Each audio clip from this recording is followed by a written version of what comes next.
Hey everyone, welcome back with Bean O'Mac, where today we're going to continue our playthrough of WWE Smackdown. Here comes the pain, and we're going to start with May 1st, month of May here, and we're starting off hot. We got the Triple Threat Hardcore match. And once again, like I said, I'm going to try and just skip all the in-between menus, so that way, you guys can just see, hopefully, pure action and promos. But starting with this month, I mean, since it's a hardcore, if I can win this, then hopefully, I know you can get like random hardcore matches backstage and stuff like that, the 24/7 rule. So hopefully that means we'll have more matches and it won't just be 10 minutes of just promos and whatnot. But I don't know, maybe you guys like all the interactions backstage, me getting embarrassed and punched out and everything like that.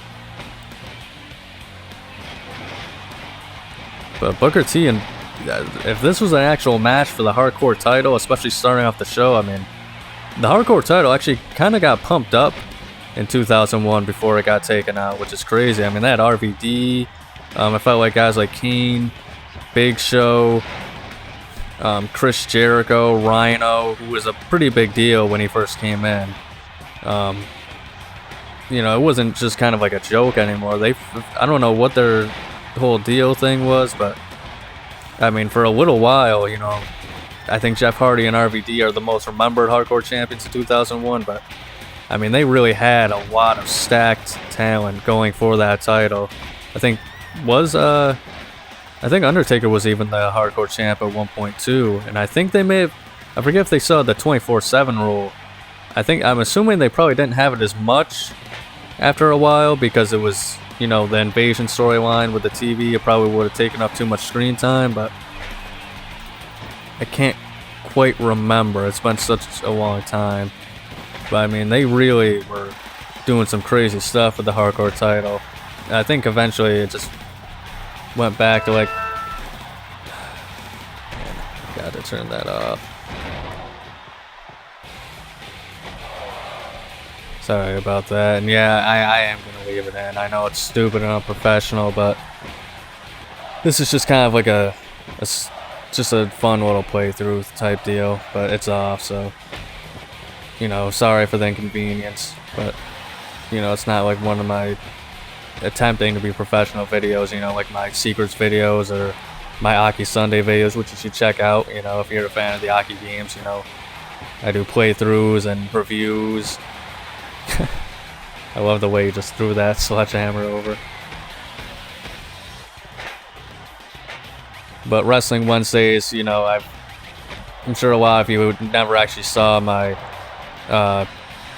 channel update where I explained what was going on, but all my Aki content like No Mercy, WrestleMania 2000, WCW games, stuff like that, is going to be exclusively to Sundays. Like I said, playthroughs, reviews. I'm going to do some comparisons and just kind of some funnier, goofier videos. Stuff that I don't want to just keep doing the same playthrough videos with it, but there definitely are going to be championship playthroughs, and I intend to do virtual pro wrestling and stuff like that as well. Playthroughs of that again. But Monday, just for like an update on the schedule. Monday's just kind of random, like shooter games, horror stuff. Tuesdays are going to be Nintendo games, and Wednesdays are going to be, pretty much the non-Aki wrestling game. So it could be any wrestling game, I haven't decided whether or not, I'm going to put like the Def Jam games and Wednesdays or Sundays. I guess you guys can kind of decide that because it is developed by like, the Aki series, but it's kind of like a weird space. But, obviously like the Uke created games. So, I mean, like Day of Reckoning. Obviously, you see the Smackdown series, which I'm assuming is going to be the main thing to populate the channel for a long time. Just because, I'm assuming that's what most people are watching it here for. I do intend to play some other ones, like the Legends of Wrestling, series as well, which was not developed by Ukes. I'll even probably play some of the ones that a lot of people don't really like as much, like the not the GameCube. Well, I think the WrestleMania 19 was GameCube, but or maybe I'm wrong. But out of the way, I'm gonna try and not just have it be all SmackDown games, and eventually it's gonna have to be that. But jeez, I can't get any offense in. But eventually I want to just try and up the whole series of wrestling games. Even play some out there ones. Like if you guys wanted to see, me play The Simpsons wrestling, which I would not like to, but I would give it a shot if you guys wanted me to. The WrestleMania arcade game. Just some more outside the box ones. I'd even play some of the really shitty WCW games too. Something like Mayhem, I feel like I probably wouldn't be the worst. But, stuff like WCW Nitro and Thunder, I wouldn't mind doing a playthrough of at some point. But you guys let me know, like, the type of stuff that you would want to actually see me play.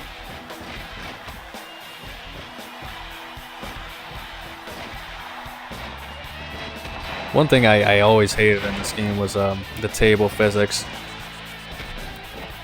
Because, 9 times out of 10, whenever I try to move on a table, it's just somebody falls off or something stupid like that, or the finishers don't line up, so Kane's choke slams don't work. Come on, 1, 2, 3. Even at this point, the series was really chaotic, so even a triple threat match, people didn't really stay down for long in these games. And Fatal 4-Ways, forget about it. You're not... if you guys have seen my SmackDown 2 playthrough and me having to do Fatal 4-Ways and survival matches in that game, those matches could take like 20 minutes just because I won. Because the game is so fast-paced and nobody stays down for long enough.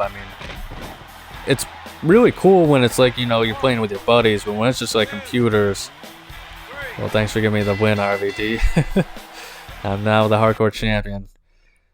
But like I was saying, when you're just like doing it with friends, it's fun. But when you're facing CPUs, it's just annoying. A lot of times you want to just get the match over with, especially if it's a season mode match. Which, I don't know. Like I said, I upped the difficulty to hard this time. But, the AI wasn't always the best here. But starting off the week of May, second week of May, talking to Vince McMahon here.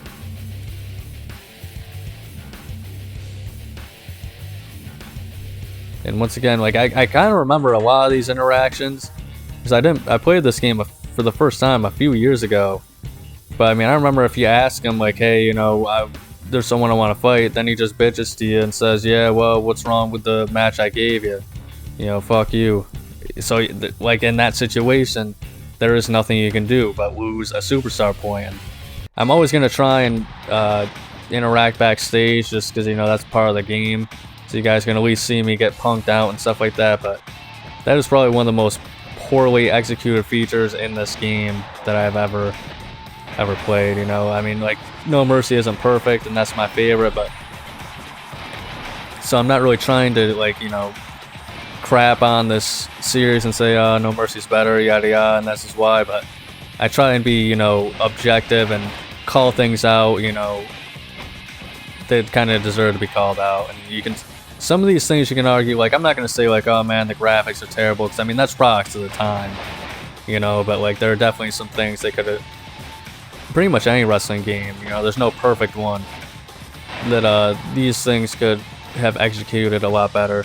I think, probably this game, in my opinion, I think one of the best things they ever did, and they kind of got rid of it, especially later on, I think 2011 removed so many of the moves, but I felt like it was most prevalent in Here Comes the Pain, where everybody just had all these crazy, unique moves that were, just theirs to have,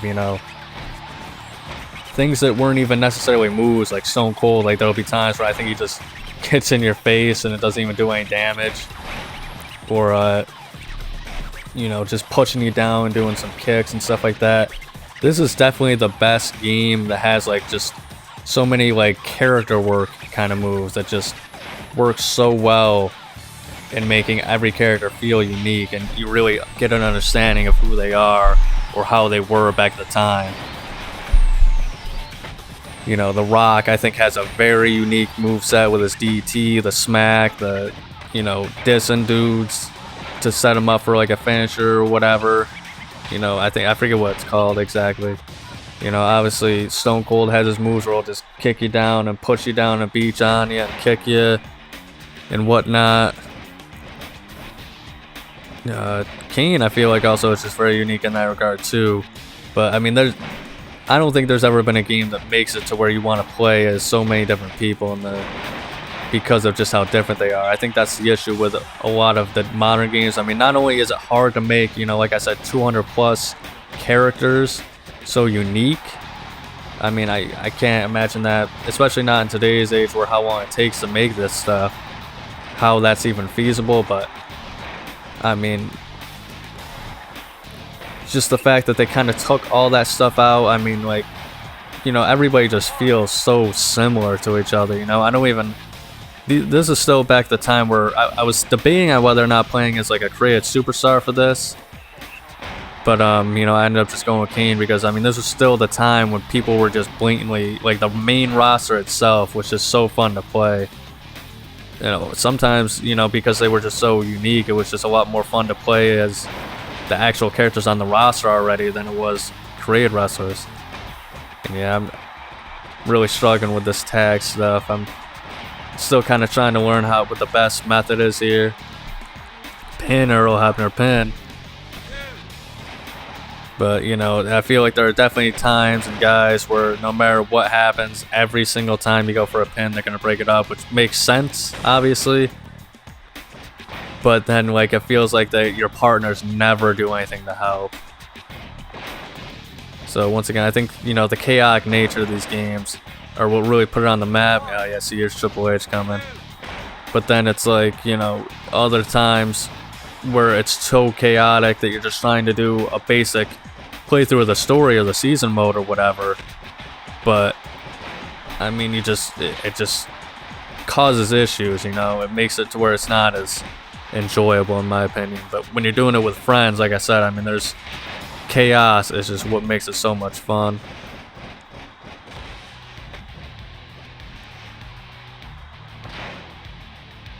And the reversals in this game are really crazy too. I mean, I think they mostly all started in Just Bring It.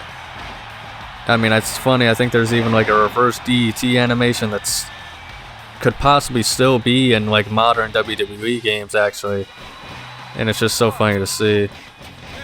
Yeah, and they never miss when they're trying to break up a pin. But as you see in the hardcore match, I mean, there were times where I would be trying to break up the pin and Kane would just somehow miss his elbow.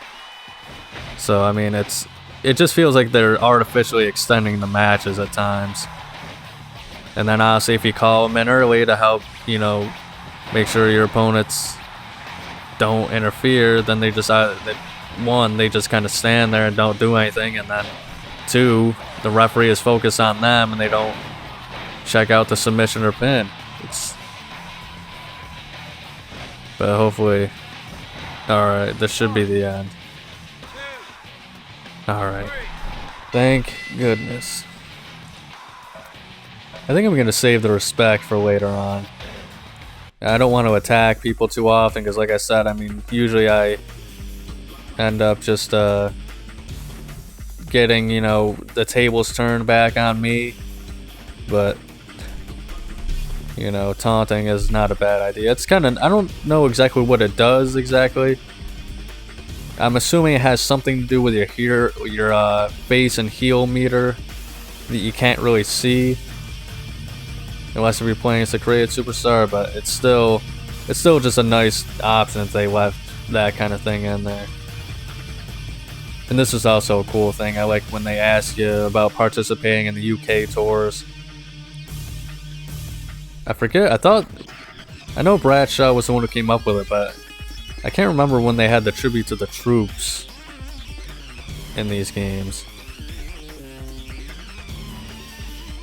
But yeah, like once again, I mean, look at this option. I didn't want to form a tag team with them, so the only other option is they give me I have to essentially insult them. So I mean, like, it's just, but at least you get to like see a lot of what these characters are. You know, you get a promo essentially.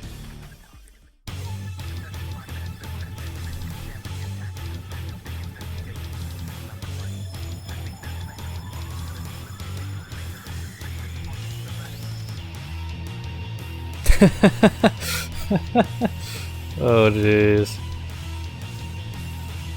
Where's he even going? I mean, is he gonna climb up the ladder to go upstairs, or? But as you've seen, that wasn't on that match.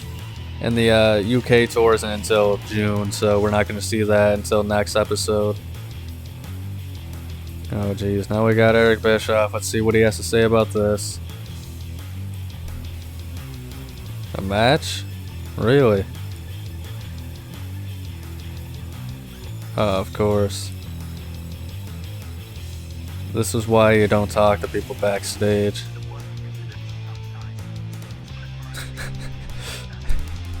Here, I thought I was supposed to be the heel.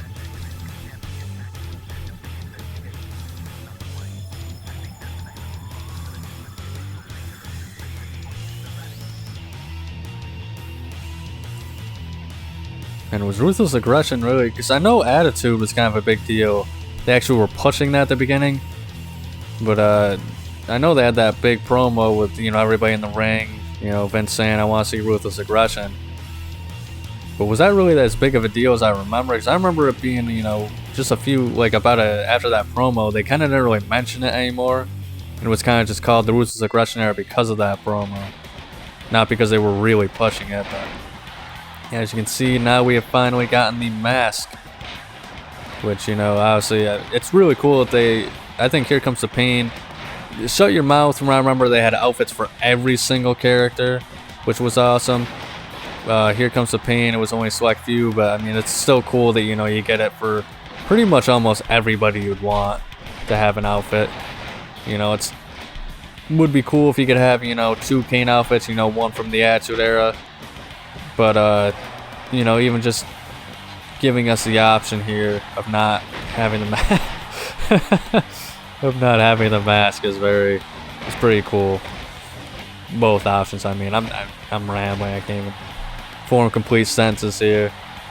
I'm sure the people that are watching this video are like, all right, come on, idiot, shut up. Let's enjoy the matches here. But I don't know. The handicap matches I feel like are not impossible, but like I said, this is on hard, so I'm not sure if I can entirely win this here. I'm surprised I haven't been jumped backstage yet. Ric Flair just falling down, that's awesome. Another thing I kind of mentioned, you know, the uniqueness of the characters and their movesets. A very small detail that I loved, like, was just, you know, even fighting stances I thought were cool. You know, as you can see, Ric Flair kind of has a unique fighting stance. I don't remember him... Like, I don't even remember half of these people doing these weird stances, which is probably why they stopped him, but I think it just adds so much character to him. So it is sad that they took that stuff out.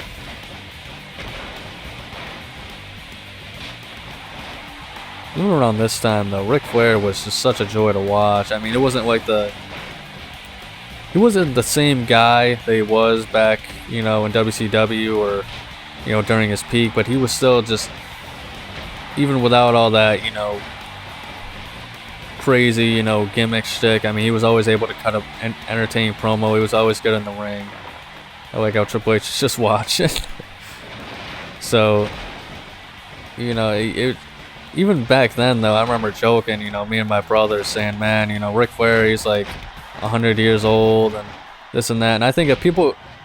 My issue with the modern wrestling with, like, you know, people that are old and keep going and stuff, you know, I think if they can, like, legitimately keep going, then yeah, they deserve to be on the roster. You know, age shouldn't be just, you know, age is just a number at that point. But I think we have seen, you know, too many times where people have said, oh yeah, well no, you know, AJ Styles, he's, you know, old, he's almost 50, maybe he is 50, and, like, you know, he's still good and this and that. Age is just a number, and yeah, that's a good, like, point. That's an exception. You know, Randy Orton, I think, is a decent point. I mean, the poor guy keeps getting injured too, which, you know, it's a tough business. I'm not gonna hold it against him too much. I mean, he's had a whole lifetime of injuries, but I think, you know, like, a good example here is Ric Flair once again. You know, he was pretty entertaining to watch. You know, he was still good at the time, even if he wasn't exactly the same as he was. But I mean, there were definitely people where it was just like in the modern, I think in like the 2010s, I think is when it really started to get ridiculous, you know. Undertaker, I feel like he wrestled for way too long. I think the last really good match he had was against CM Punk at WrestleMania 29. But then he just kept coming back, and it was just embarrassing. Goldberg, you know, he came back, and when he was with Brock, it was pretty good matches, but then, you know, eventually, I think he just wore out his welcome. He was too old to keep going. Alright, Judgment Day. Hopefully we're gonna get booked this time. Hopefully. But, you know, tell me what you guys think in the comments about that. Not even booked. But that's all for this week, guys. Thank you for watching, and remember to like and subscribe, and ring the bell to be notified of the daily content. Wrestling Wednesdays every single Wednesday, so stay tuned, and remember to have a nice day.